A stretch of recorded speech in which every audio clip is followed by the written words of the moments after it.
কবর পাকা করা নিষেধ হলেন নবীর সাল্লাল্লাহু আলাইহি ওয়াসাল্লামের কবর পাকা। নবীজি সাল্লাল্লাহু আলাইহি ওয়াসাল্লাম কবর পাকা করতে নিষেধ করেছেন, যা আমরা সহিহ বুখারী, মুসলিম, আবু দাউদ, নাসাই বিভিন্ন হাদিসে দেখতে পাই।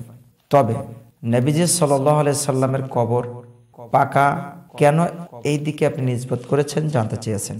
ইসলাম এমন একটি জীবন ব্যবস্থার নাম যেখানে প্রশ্ন করলে এমন কোনো বিষয় নাই যে উত্তর পাওয়া যায় না। যে নবী করিম সাল্লাল্লাহু আলাইহি সাল্লামের কবর কয়েকটি কারণবশত পাকা করা হয়েছে বা বেঁধে দেওয়া হয়েছে।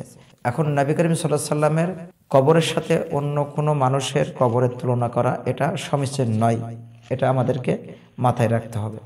দুই, নবীজি সাল্লাল্লাহু আলাইহি সাল্লামের যেখানে মাটি দেওয়া হয়েছে, অর্থাৎ নবীজি সাল্লাল্লাহু আলাইহি সাল্লামকে মাটি দেওয়া হয়েছিল তার ঘরের মধ্যে।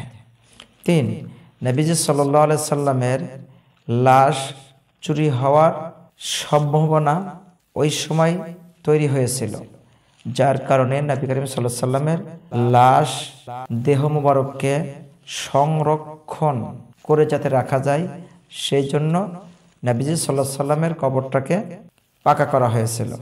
এছাড়া প্রত্যেকটা নবী তাদের কবরের মধ্যে তারা সালাত আদায় করেন, তাই বলে তো আর আমরা এটা বলতে পারি না যে প্রত্যেকটা নবীরা যদি তাদের কবরে তারা সালাত আদায় করে থাকেন তাহলে আমরাও সালাত আদায় করতে পারবো কি না।